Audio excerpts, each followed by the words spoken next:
जी, class continue करते हैं।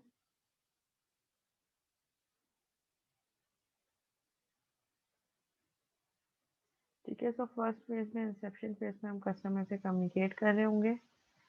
ठीक है, इनिशियल रिक्वायरमेंट्स दे रहे होंगे और सिस्टम की यूज केस डायग्राम डिजाइन कर रहे होंगे। इनिशियल यूज केस जिसमें एक्टर्स को आइडेंटिफाई करेंगे और सिस्टम की मेन फंक्शनैलिटी कैसे वो एक्टर्स परफॉर्म कर रहे हैं और सॉफ्टवेयर की प्लानिंग कर रहे होंगे।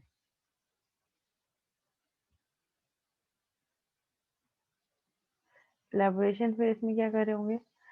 Corresponds to the transition from a low-risk operation to a high-cost, high-risk operation with substantial inertia. Analyze the problem domain and establish solid architectural foundation. इस वाले फेज में, elaboration फेज में, हम अपने सिस्टम का सॉलिड आर्किटेक्चर डिजाइन कर रहे होंगे सो दैट हमारे पास early उस पे जो है एक स्ट्रॉन्ग फाउंडेशन क्रिएट हो सके।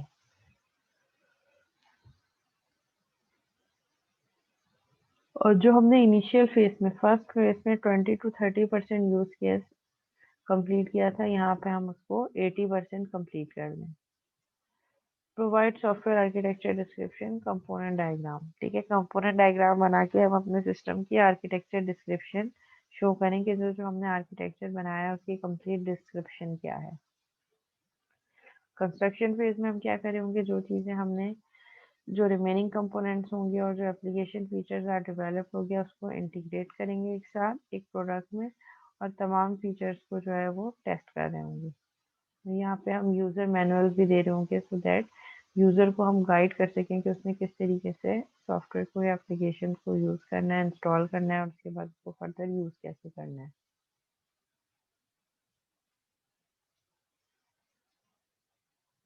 ट्रांजिशन फेज क्या होगी? हम रिलीज कर देंगे प्रोडक्ट को।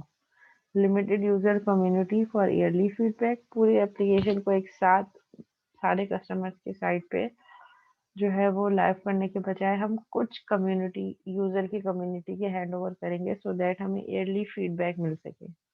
Beta testing against user expectations. ठीक है, हम बीटा टेस्टिंग कर रहे होंगे, यूजर एक्सेप्टेंस टेस्टिंग कर रहे होंगे और deployment after certain level of stableness. जहाँ पे जाके हमें लगे कि हाँ हमारी एप्लीकेशन स्टेबल हो गई है, वहाँ पे जाके फिर हम उसको फाइनल डिप्लॉय कर देंगे। Roll out software to marketing and sales team. फिर उसके बाद सॉफ्टवेयर को काम फॉरवर्ड कर देंगे अपनी मार्केटिंग एंड सेल्स टीम की तरफ सो दैट वो उसकी मार्केटिंग कर सके, promotion and all this stuff जो मार्केटिंग से रिलेटेड है और उसकी सेल्स को किस तरीके से इम्प्रूव करना है। फिर डिफरेंट स्ट्रेटजीज को वो यूज कर रहे होंगे मार्केटिंग एंड सेल्स डिपार्टमेंट वाले। Then product release as milestone. और फिर हम क्या कर देंगे? प्रोजेक्ट को एज अ माइलस्टोन रिलीज कर देंगे। Structure of the process, 4 elements.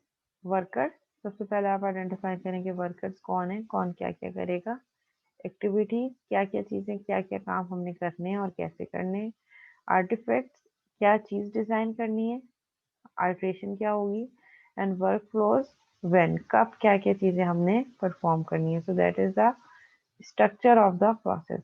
A process describe who is doing what, how and when. Process हमें क्या बता रहा होगा कि हमने क्या करना है, कब करना है, कौन करेगा और कब करेगा।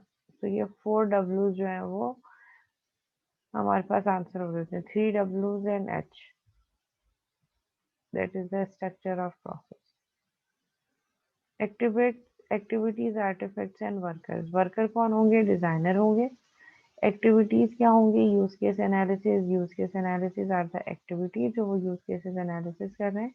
Responsible for artefact. आर्टिफैक्ट क्या होगा? जो हमने यूज केस बनाया है उस यूज केस की रियलाइजेशन, मतलब जो हमने पेपर पे यूज केस डायग्राम बनाई है उसको देख के जब वो यूज केस रियलाइज हो रहा होगा, मतलब उसको देख के हम क्लासेस बना रहे हैं, टेबल्स बना रहे हैं, तो that use case realization would be the artifact. ठीक है, so worker here is designer. Activities कौन सी परफॉर्म हो रही होंगी? Use case analysis. Use case analysis आपके एनालिस्ट बना रहे होंगे, आपके डिजाइनर्स बना रहे होंगे और वो use case analysis, use case बनाना क्या होगा? एक्टिविटीज। और रिस्पॉन्सिबल फॉर, और उन यूज केसेस को देखते हुए आपका डिजाइनर क्या करेगा? उस यूज केस को रियलाइज करेगा, मीन्स उसकी इम्प्लीमेंटेशन देगा जो कि एक वर्किंग आर्टिफैक्ट होगा। जी क्लास, यहाँ तक कोई क्यूरी है, कोई सवाल है तो आप लोग पूछ सकते हैं।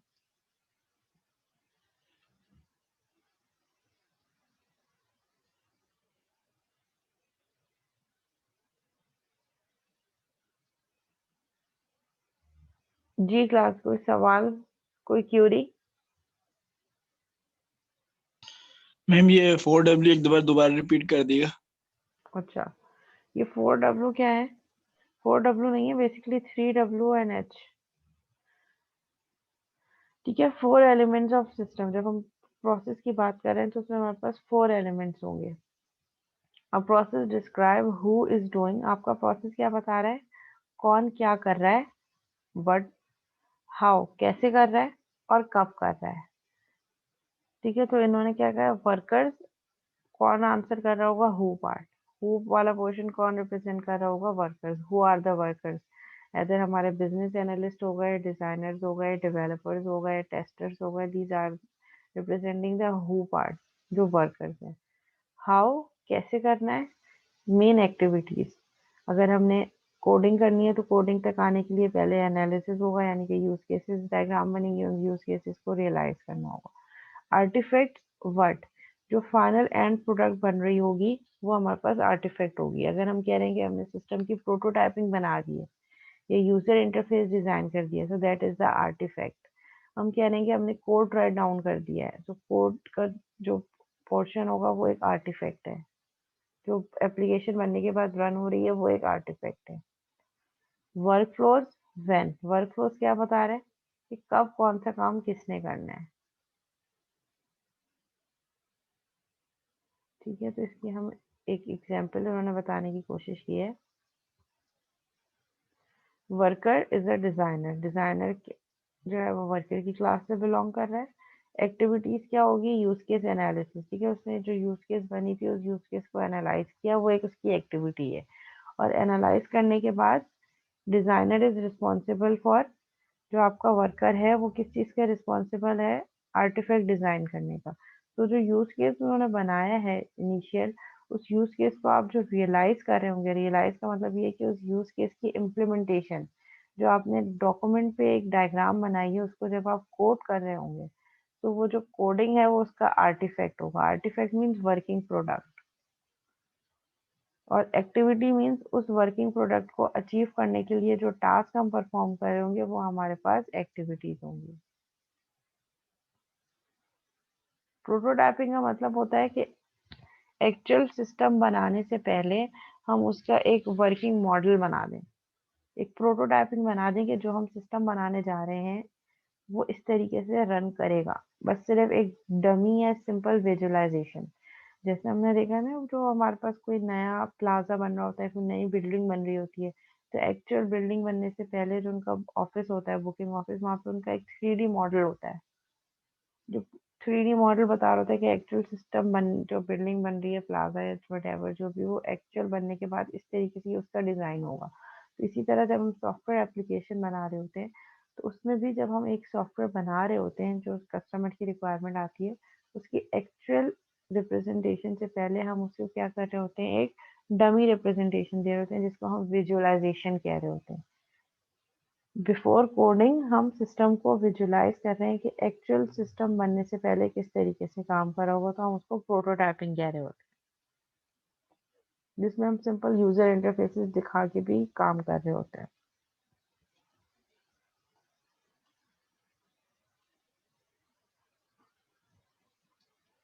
ठीक है, अब फिर इन्होंने फर्दर इनको इसको और कैसे स्पेसिफाई किया, पीपल एंड वर्कर्स। ठीक है, रिसोर्स है हमारे पास, these are the name of resources, Paul, Mary Jo, Sylvia and Stefan. ठीक है, और उनका जो है वो टास्क क्या है? Designer. Paul is a designer. क्या क्या एक्टिविटीज परफॉर्म कर सकते हैं? Object design. मैरी जो है वो डिजाइनर भी है और यूज केस ऑथर भी है, यानी कि she can generate use case as well and can design as well. Use case author ये क्या करेंगी? Detail a use case.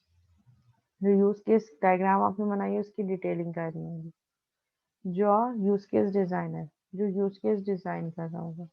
ठीक है, so these are the workers performing different activities. Stefan is architect. Architect क्या कर रहा होगा? Architecture analysis और architectural design. Silvia is design review worker and review the design. तो ये इन्होंने बताया कि वर्कर किस तरीके से डिफरेंट एक्टिविटीज परफॉर्म करेंगे। These are the workers which are performing these activities. तो कौन किसके लिए रिस्पॉन्सिबल होगा वो उन्होंने according to their designation define कर दिया। आर्टिफैक्ट क्या है? An artifact is a piece of information that is produced, modified, or used by a process. Artifacts are used as input by workers to perform an activity. A model such as the use case model or the design model. वो क्या कह रहे हैं कि artefact क्या है? हमारे पास एक ऐसा आउटकम जिसको हम एज एन इनपुट यूज कर सकते हैं फॉर फर्दर एक्टिविटी। जैसे हम यूज केस डायग्राम हमने बना दी, तो that use case can work as an artifact for the design model. जब हम डिजाइन फेज पे जाएंगे तो उसमें जो हमने यूज केस बनाया है, इनिशियल यूज केस, वो एक आर्टिफैक्ट होगा, यानी कि which will use as an input for the workers to perform an activity. So जो डिजाइनर्स होंगे वो उस यूज केस को देखते हुए आपके सिस्टम की डिजाइनिंग कर रहे होंगे, आर्किटेक्चर बना रहे होंगे। तो यहाँ पे यूज केस या कोई भी ऐसा आर्टिफैक्ट जो कि इन एक ऐसा आउटपुट जो नेक्स्ट फेज के लिए इनपुट होगा, सो दैट आपके वर्कर्स उसकी बेसिस पे नेक्स्ट काम परफॉर्म कर सकें। so that is an artifact. जैसे इन्होंने एग्जांपल दिया, model such as the use case model. आपने यूज केस मॉडल बना लिया, now that use case model can be use for the design phase for designing. जब design complete हो गया, so that design can be use as an artifact for the coding phase. अब coding वाले जो coder होंगे, developers या programmer, वो जो डिजाइन मॉडल का डिजाइन होगा उसको देख के कोड राइट डाउन कर रहे होंगे। तो एक फेज का जो आउटपुट है जिसको हम आर्टिफैक्ट कह रहे हैं, can be use as an input for the next upcoming phase. Workflow. Workflow क्या है? A workflow is a sequence of activities that produces a result of observable values. Workflow basically हमारे पास क्या है? सीक्वेंस ऑफ एक्टिविटीज कि हम कैसे कब कौन सा काम परफॉर्म कर रहे होंगे।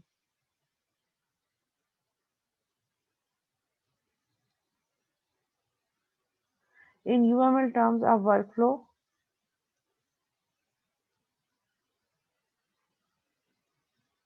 in UML terms of workflow can be expressed as a sequence diagram, a collaboration diagram or an activity diagram. हम कह रहे हैं कि जब हम UML के टर्म में बात कर रहे हैं तो हम किस तरीके से डिफाइन कर सकते हैं कि पहले हम सीक्वेंस डायग्राम बनाएंगे, फिर हम कोलैबोरेशन डायग्राम बनाएंगे और फिर हम एक्टिविटी डायग्राम बनाएंगे। सो that is a complete sequence जिसमें हमने बता दिया कि हम क्या क्या काम कैसे करेंगे। इन्होंने एग्जाम्पल दिया वर्क फ्लो की। ठीक है, मैं इसको थोड़ा सा जूम कर देती हूँ।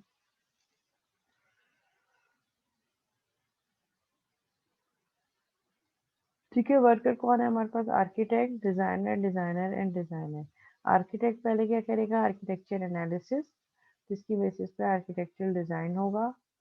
Describe concurrency, describe distribution. ठीक है, उसके बाद फिर इसी आर्किटेक्चर एनालिसिस से यूज केसेस एनालिसिस होंगे कि यूज केस डायग्राम क्या होगी।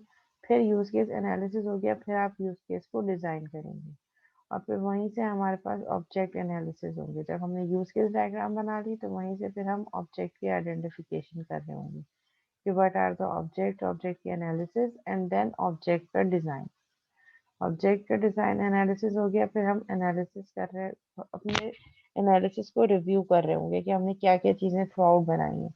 And object design, review the design, और जब डिस्क्राइब डिस्ट्रीब्यूशन तो फिर हम रिव्यू द आर्किटेक्चर कि हमने अपनी एप्लीकेशन को जो है वो डिस्ट्रीब्यूट कैसे करना है, मीन्स अपने एप्लीकेशन को लाइव कैसे करना है, कॉन्फ़िगर कैसे करना है।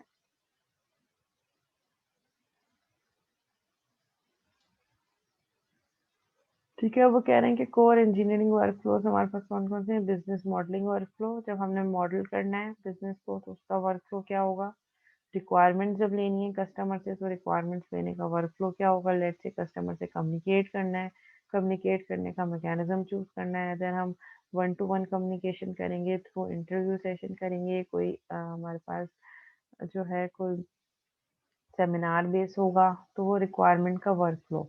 कम्युनिकेट करते वक्त क्या हम कोई टेम्पलेट फॉलो करेंगे, वो हमें रिक्वायरमेंट देंगे तो हम क्या लिस्ट डाउन करेंगे या कोई टूल यूज करेंगे, तो ये पूरी चीजें रिक्वायरमेंट वर्क फ्लो के अंदर आएंगी।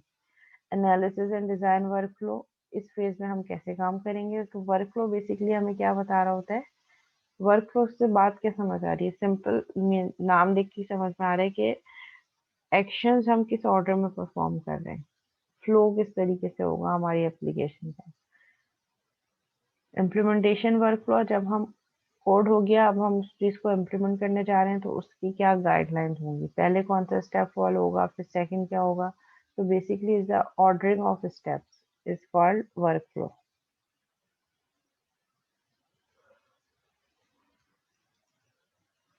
ये core engineering related work flows हैं, जो इंजीनियरिंग की एक्टिविटीज, जो प्रोसेस एंड एक्टिविटीज है उससे रिलेटेड है। और सपोर्टिंग वर्क फ्लोज क्या क्या हो सकते हैं, प्रोजेक्ट मैनेजमेंट वर्क फ्लो, कि जब हम प्रोजेक्ट मैनेजमेंट कर रहे हैं तो उसका क्या वर्क फ्लो हो सकता है, और जब हम चेंज मैनेजमेंट कर रहे हैं उसका क्या वर्क फ्लो हो सकता है, और एनवायरनमेंट से रिलेटेड भी वर्क फ्लो, तो हर चीज के लिए अलग अलग वर्क फ्लो एग्जिस्ट कर रहा होता है। ये सारे इंजीनियरिंग के कोर वर्क फ्लोज हैं और ये सारे उसके सपोर्टिंग वर्क फ्लोज हैं।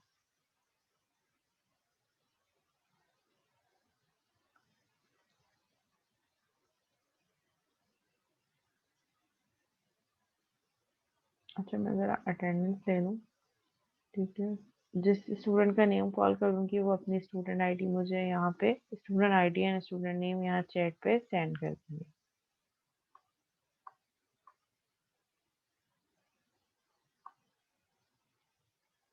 मोहम्मद अवेस,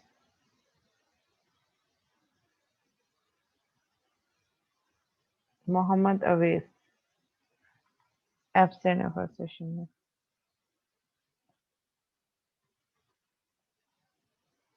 मोहम्मद अरीब,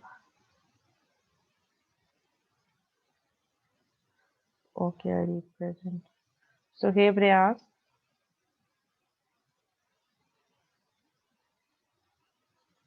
सुहेब रियाज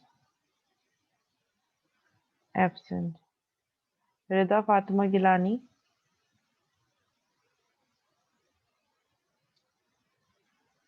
रिदा फातिमा गिलानी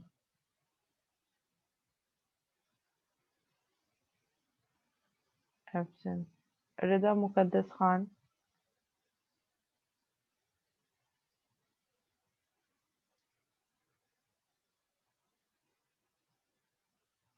थोड़ी देर के लिए थे। मोहम्मद आफाक खान, मोहम्मद आफाक खान एब्सेंट। फैजान शहजाद, फैजान शहजाद, ये भी थोड़ी देर के लिए थे। Bisma Khan, okay Bisma present. याया हबीब, मोहम्मद अजीम,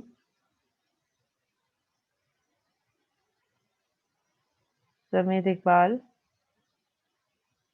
सैयद काशान अली, ताबीर,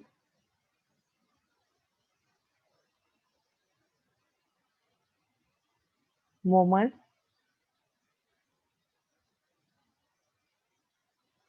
मोमल,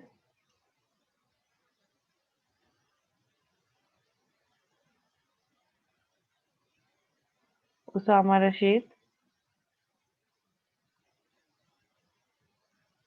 मेहरान खान, मोहम्मद फसील रजा,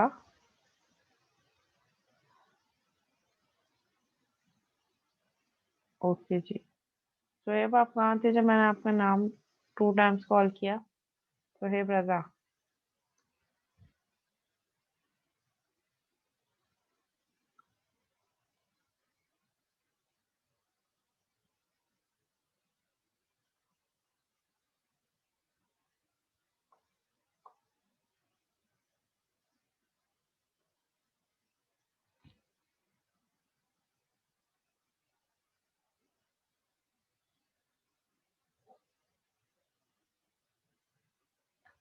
वेरी गुड। चलिए जी कंटिन्यू करते हैं।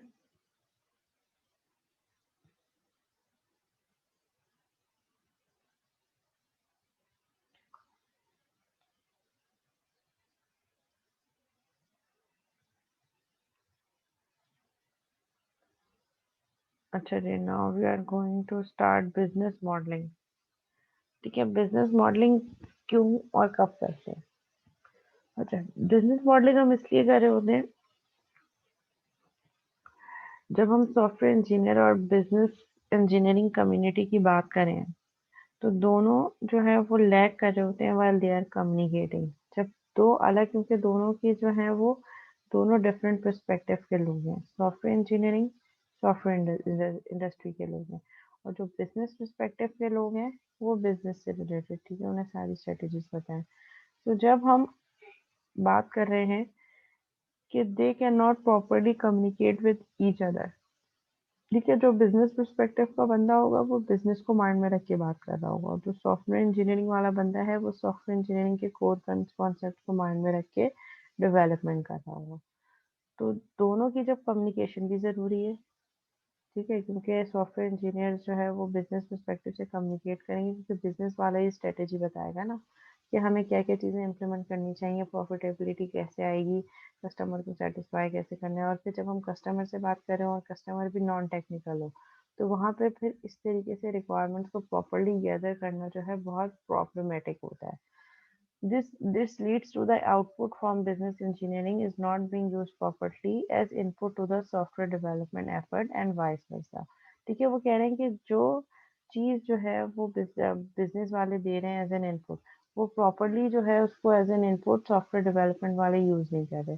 इसी तरह सॉफ्टवेयर डेवलपमेंट वाले जो चीज़ डेवलप करके दे रहे हैं उसको बिजनेस वाले एक्सेप्ट नहीं कर रहे। ठीक है, तो ये एक कम्युनिकेशन गैप है, बिकॉज ये वो जो है वो अलग अलग जो है वो फील्ड से अलग अलग एरिया से बिलोंग कर रहे हैं। तो जब अलग अलग एरिया से बिलोंग कर रहे हैं तो दोनों का माइंडसेट भी डिफरेंट है। तो जो हमारे पास रैशनल यूनिफाइड प्रोसेस है वो क्या कर रहा है, वो इस चीज़ को एड्रेस कर रहा है भाई, क्योंकि दोनों की जो लैंग्वेज है, जो टर्मिनोलॉजी है वो टोटली डिफरेंट है। बिजनेस वाला जो है वो बिजनेस पर्सपेक्टिव से बात कर रहा है, सॉफ्टवेयर इंजीनियरिंग वाला टोटली डिफरेंट पर्सपेक्टिव से बात कर रहा है। And process for both community, RUP क्या कर रहा है, रैशनल यूनिफाइड प्रोसेस क्या कह रहा है कि अलग अलग लैंग्वेज, क्योंकि दोनों का मीडियम अलग है, हम उसके लिए क्यों ना एक ऐसा मीडियम चूज करें जो दोनों के लिए सेम हो। मीन्स हम एक ऐसी लैंग्वेज डिज़ाइन करें जो बोथ कम्युनिटीज ऐसे लैंग्वेज और ऐसे प्रोसेस फॉलो करें जो दोनों के लिए सेम हो, so that for both communities, as well as showing how to create and maintain direct traceability between business and software models, so that they can easily prepare a traceability matrix between business and software models, तो दोनों की traceability हो सके। In business modeling, we document business processes using so-called business use cases। ठीक है, वो क्या कह रहे हैं कि जब हम business modeling कर रहे होते हैं तो business modeling के लिए हम,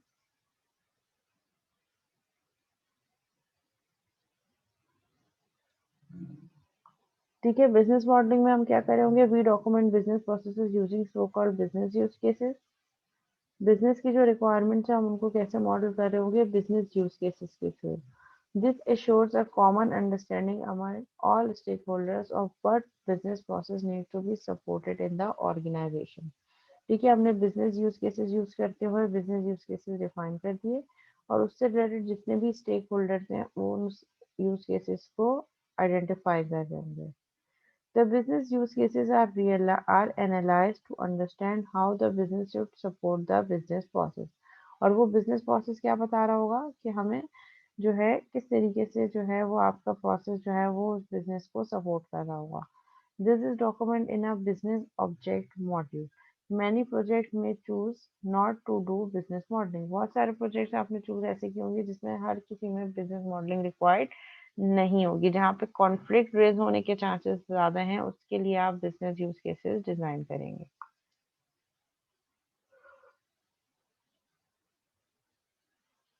The goal of the requirements workflow is to describe what the system should do and allows the developer and the customer to agree on that description। Requirements क्या है, कस्टमर अपनी रिक्वायरमेंट दे कि मुझे ये बनाना है, और डेवलपर उसको टोटली अंडरस्टैंड करें कि these are the objectives which are required by the customers। So to achieve this, we elicit, organize, and document required functionality and constraints, track and document trade-offs and decisions। ये क्या कहना है कि इस चीज़ को achieve करने के लिए हम रिक्वायरमेंट्स को एलिसाइड करते हैं, यानी कि रिक्वायरमेंट्स को रिसीव कर रहे होते हैं, गेट कर रहे होते हैं कस्टमर से, उनको प्रॉपर ऑर्गेनाइज कर रहे होते हैं, लिस्ट डाउन कर रहे होते हैं और ये डिटरमाइन कर रहे होते हैं कि रिक्वायर्ड फंक्शनैलिटी क्या है जो हमें अचीव करनी है। उसके लिए हम सारी रिक्वायरमेंट्स को लिस्ट डाउन कर रहे होते हैं और उनको अचीव करने में जो रिस्क आ सकते हैं, जो कंस्ट्रेंट्स हो सकते हैं, हम वो भी लिस्ट डाउन कर रहे होते हैं। Track and document trades off and decisions, और साथ साथ जो है उस डॉक्यूमेंट को ट्रैक भी कर रहे होते हैं और जो जो चीज़ें हमने चेंजेस की हैं, जो डिसीजंस चेंज किए हैं, हम उनको भी प्रॉपर लिस्ट डाउन कर रहे होते हैं। Next is analysis and design.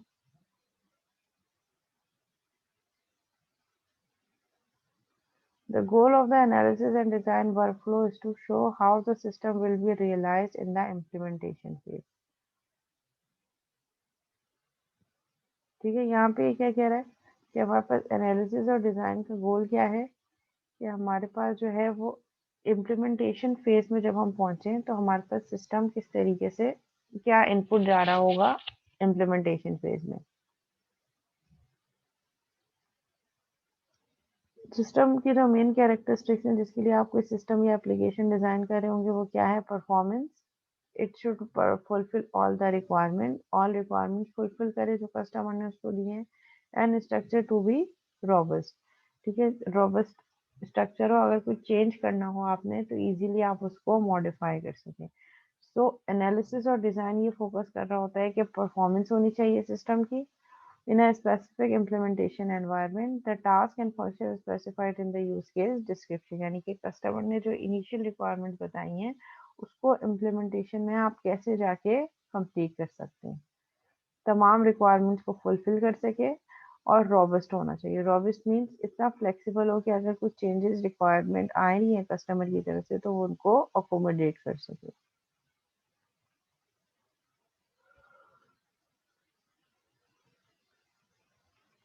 ठीक है, the purpose of the implementation is next phase is implementation. Analysis and design आ गया, उसका आउटकम, उसका output as an input use होगा इम्प्लीमेंटेशन फेज में। The purpose of the implementation is to define the organization of the code. हम यहाँ पे code की ऑर्गेनाइजेशन कैसे कर रहे हैं, कोड कैसे डिजाइन कर रहे हैं और कोड कैसे हम राइट डाउन करेंगे थ्रू एनालिसिस और डिजाइन। इससे पहले वाले फेज का जो आउटपुट था उसको इस फेज में एज एन इनपुट यूज करते हुए हम कोड जनरेट करेंगे। इन टर्म्स ऑफ इंफॉर्मेशन सब सिस्टम ऑर्गेनाइज्ड इन लेयर्स, हम यहाँ पे सब सिस्टम यानी कि मॉड्यूल्स में काम कर रहे होंगे।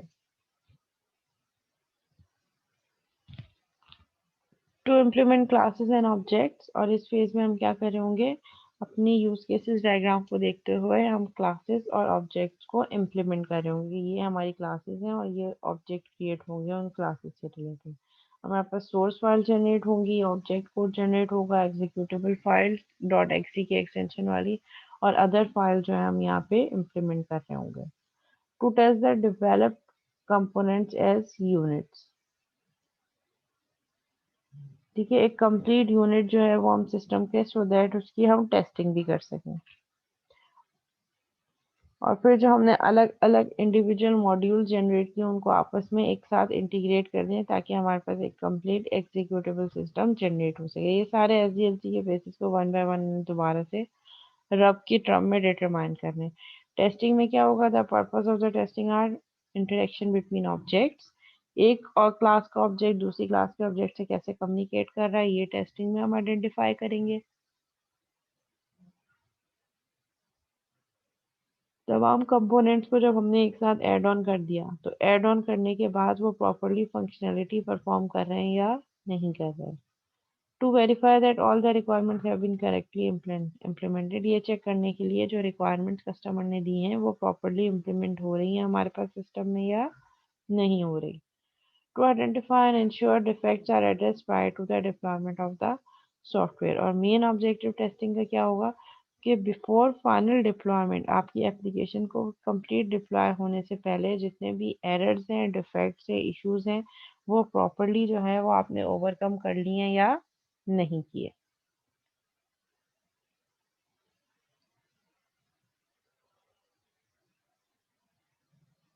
डिप्लॉयमेंट फेज में हमारे पास क्या चीज़ें आएंगी? The purpose of the deployment workflow is to successfully produce product releases and deliver the software to it users. It covers a wide range of activities including deployment के फेज में हम क्या क्या चीज़ें कर रहे होते हैं? Producing external releases of the software, जो एक्सटर्नल रिलीजेस हैं सॉफ्टवेयर की हमको जनरेट करें. पैकेजिंग द सॉफ्टवेयर, सॉफ्टवेयर को पैकेज कैसे करना है. डिस्ट्रीब्यूटिंग द सॉफ्टवेयर, डिस्ट्रीब्यूट कैसे करना है. इंस्टॉलिंग, कस्टमर साइट पे सॉफ्टवेयर इंस्टॉल कैसे होना है. Providing help and assistance to users, अगर उनको कहीं कोई चीज़ कोई फीचर यूज़ करने में, कोई कंपोनेंट इंस्टॉल करने में कोई प्रॉब्लम आ रही है तो हम उनको असिस्टेंट प्रोवाइड करें और हेल्प प्रोवाइड करें.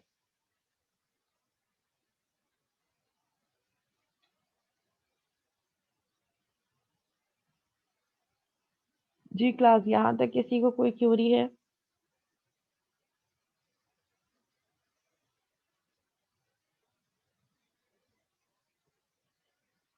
बहुत जल्द हम इंशाल्लाह यूज केस डायग्राम स्टार्ट करने वाले हैं. जी क्लास, यहाँ तक कोई क्यूरी, कोई सवाल अटेंडेंस के अलावा?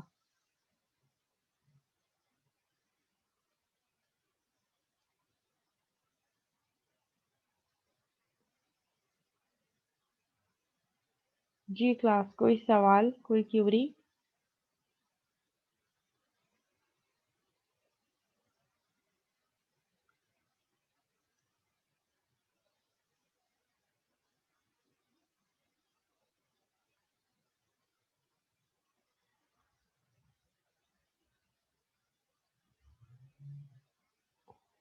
ओके, आज अजीम नहीं है ना क्लास में?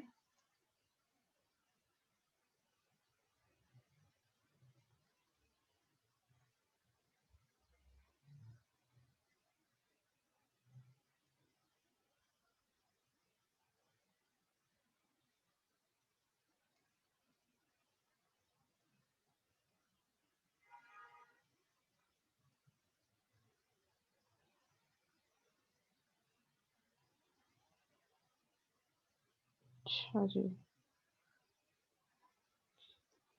Project management.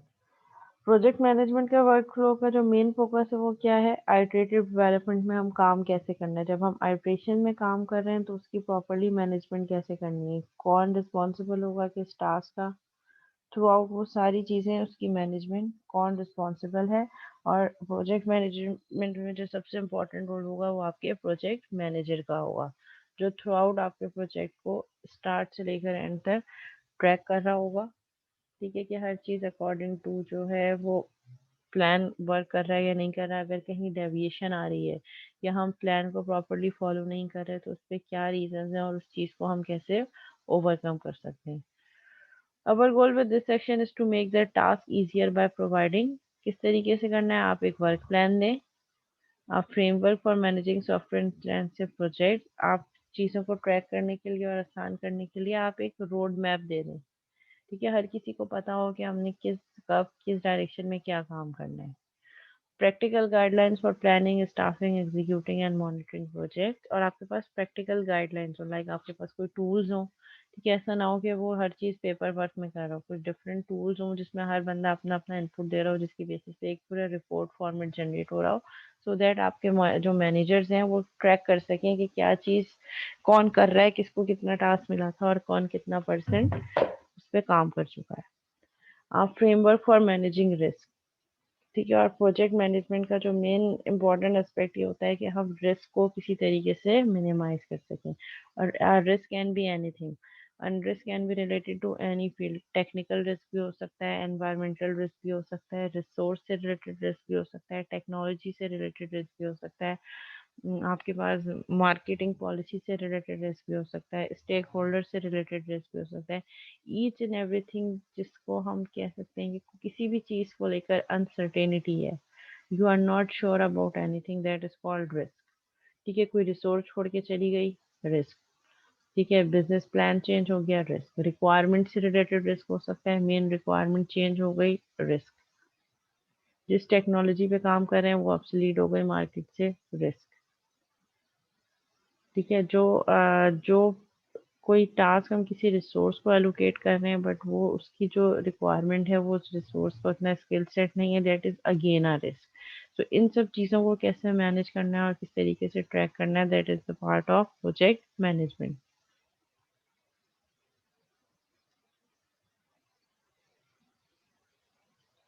Configuration and change management जैसे हमने पहले ही देखा, मैं आपको बता चुकी हूँ कि आपने अपने प्रोसेस को कैसे ऑटोमेट करना है सो दैट आपके पास जो एक चेंज आ रहा है वो चेंज प्रीवियस वाली चेंजेस को डिस्कार्ड ना कर सके, आप पूरे वर्जन्स बना के काम कर रहे हो। Environment. The purpose of the environment workflow is to provide the software development organization with the software development environment, both processes and tools that are needed to support that development team। अच्छा, वो कह रहे हैं कि आप ऐसे environment use करें जिसमें आप ऑटोमेशन की तरफ ज़्यादा से ज़्यादा जाएं। ऑटोमेशन मीन्स कि आप प्रोसेसेस को भी फॉलो करें and you can use tools as well. Means अब हर चीज़ डॉक्यूमेंटेशन पे ऐसा ना हो कि हर चीज़ आपको खुद से राइट डाउन करनी पड़ रही हो और प्रॉपर पेजेस पे आप फाइल्स बना बना के काम कर रहे हो। ठीक है, आपने प्रोसेसेस एंड टूल्स यूज़ करने हैं। डिफरेंट प्रोसेसेस आपको पता हो कि अगर मैंने एनालिसिस करना है तो एनालिसिस के लिए मैंने क्या क्या टास्क परफॉर्म करने हैं, तो उसके लिए आप कुछ प्रोसेसेस फॉलो करें और उन प्रोसेसेस को फॉलो करने के लिए you can use tools as well. ऐसा ना हो कि सारा काम आप पेपर वर्क पे कर रहे हैं या सारा काम आप एक्सेल फाइल पे बैठ के एंट्री कर रहे हैं या आप वर्ड फाइल पे बैठ के टाइप कर रहे हैं या नोट पैड पे टाइप कर रहे हैं। You should have different tools. तो ऐसा एनवायरनमेंट जो कि बेस्ट एनवायरनमेंट हम कंसीडर कर सकते हैं जिसमें प्रोसेसेस पहले से डिफाइन हो, हर बंदे को अपना टास्क पता हो कि मैं अगर आ रही हूँ तो मुझे क्या क्या चीज़ें करनी है।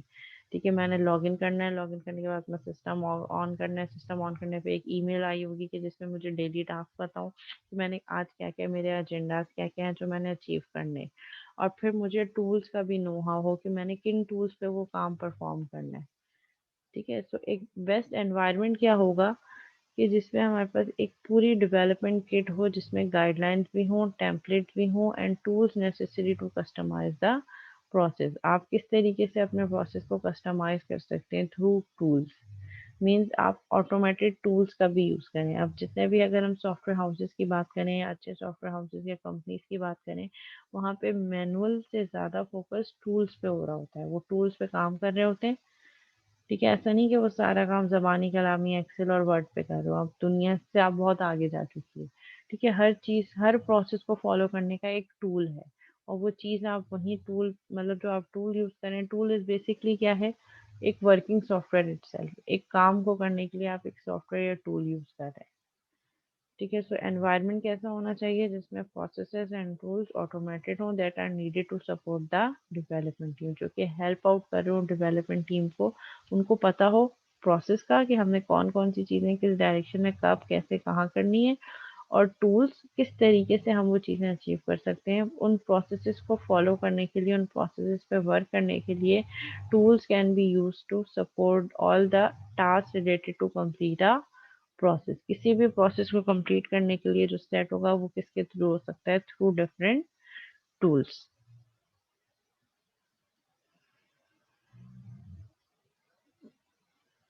ठीक है, लेस देन 1 मिनट रह गया है, फिर हम ब्रेक पे जाते हैं। ब्रेक के बाद हम आफ्टर 20 मिनट दोबारा स्टार्ट करते हैं 10:30 पे।